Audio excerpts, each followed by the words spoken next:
बेटा कलेक्टर बनकर लौटा और मां सड़क किनारे भीख मांग रही थी। दोस्तों, 4 साल कोई छोटा वक्त नहीं होता। 4 साल में इंसान की पूरी जिंदगी बदल सकती है। उसके हालात, उसकी पहचान, उसका सोचने का तरीका, सब कुछ। और आरव के लिए ये 4 साल किसी इम्तिहान से कम नहीं थे।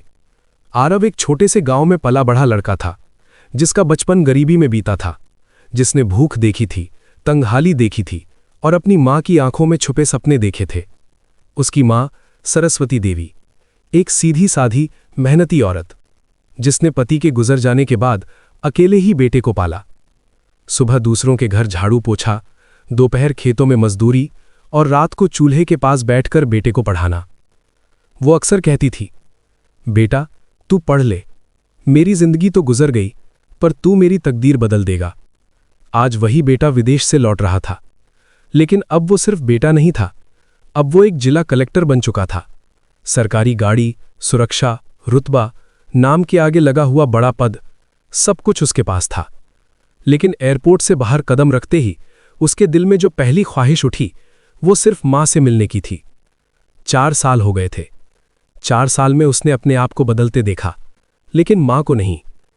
उसने किसी को फोन नहीं किया, न पत्नी को, न रिश्तेदारों को। बस एक टैक्सी ली और सीधे गांव का पता बता दिया। वो चाहता था कि बिना बताए पहुंचे और मां को सरप्राइज दे। वो मंदिर और वो नजारा। गाड़ी शहर से बाहर निकलते ही आरव खिड़की से बाहर देखने लगा। वही सड़कें, वही खेत, वही पेड़, सब कुछ जाना पहचाना था, फिर भी अजीब सा लग रहा था। तभी रास्ते में एक पुराना मंदिर आया। ड्राइवर ने गाड़ी रोक दी। साहब, 2 मिनट पूजा कर लूं? आरव ने हामी भर दी। वो गाड़ी में बैठा बैठा मंदिर की सीढ़ियों की तरफ देखने लगा। वहां कुछ भिखारी बैठे थे, कोई बूढ़ा, कोई बीमार। तभी उसकी नजर एक बूढ़ी औरत पर जाकर ठहर गई। फटे कपड़े, धूल से भरा चेहरा, कमजोर शरीर। दिल अजीब सा बेचैन हो गया। उसने नजर हटा ली, खुद को समझाया, ऐसे कितने ही लोग होते हैं। लेकिन दिल नहीं माना। उसने दोबारा देखा। इस बार दिल जोर से धड़क उठा। वो औरत हाथ फैलाकर भीख मांग रही थी। आरव के हाथ कांपने लगे। वो गाड़ी से उतरा और बिना कुछ सोचे सीढ़ियों की तरफ बढ़ने लगा। हर कदम भारी होता जा रहा था। जैसे जैसे वो पास पहुंचा, चेहरा साफ होता गया। और फिर वक्त जैसे थम गया। वो औरत कोई और नहीं थी, वो उसकी मां थी। मां, वही मां जिसने उसे चलना सिखाया था, जिसने अपनी चूड़ियां बेच दी थीं उसकी पढ़ाई के लिए, जिसने अपनी भूख दबाकर बेटे का पेट भरा था। आज वही मां सड़क किनारे बैठी थी।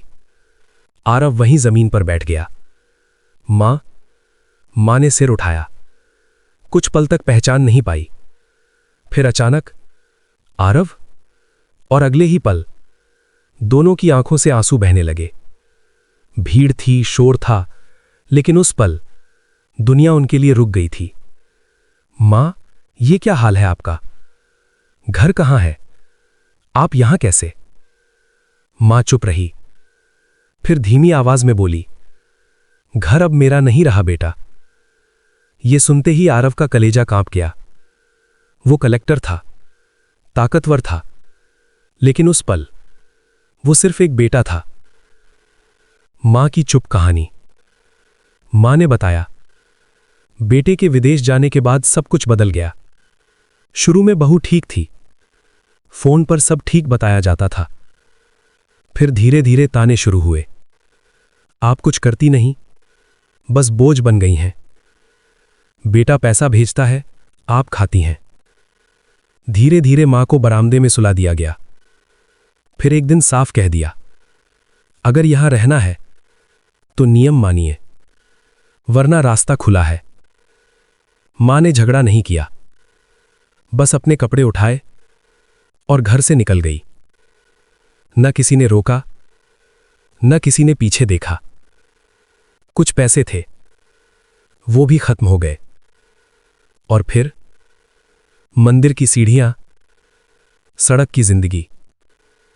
कलेक्टर नहीं, बेटा जागा। आरव मां को झुग्गी में ले गया। पहली बार उसने उस झुग्गी में मां को चैन से सुलाया। उस रात आरव सो नहीं पाया। उसके अंदर कुछ टूट चुका था और कुछ खतरनाक तरीके से जुड़ भी गया था। सुबह उसने अपनी पत्नी को फोन किया। मैं इंडिया आ गया हूं, घर आ रहा हूं। मां का जिक्र नहीं किया। घर पहुंचा। पत्नी और उसकी मां आराम से बैठी थीं। मां कैसी हैं? आरव ने अचानक पूछा। पत्नी झिझकी। वो गांव में है। आरव मुस्कुराया। अच्छा। फिर उसने उन्हें बाहर घुमाने के बहाने मार्केट छोड़ा और गाड़ी लेकर चला गया। फोन आया। आप हमें छोड़कर कहां चले गए? आरव बोला, जैसा मेरी मां को छोड़ा था। फोन कट गया। न्याय की शुरुआत। आरव ने मां के लिए एक छोटा सा घर लिया, फिर कानूनी रास्ता अपनाया। कोर्ट में सच सामने आया। पत्नी ने माना, झूठ बोला था, मां को घर से निकाला था। जज ने कहा, यह अमानवीय व्यवहार है। तलाक मंजूर हुआ। शाम को मां ने पूछा, बेटा अब तू अकेला हो जाएगा? आरव मुस्कुराया, नहीं मां, आप हो ना। मां ने उसके सिर पर हाथ रखा। उस पल आरव समझ गया, इंसानियत किसी पद से नहीं आती, वो आती है अपने लोगों के साथ खड़े होने से।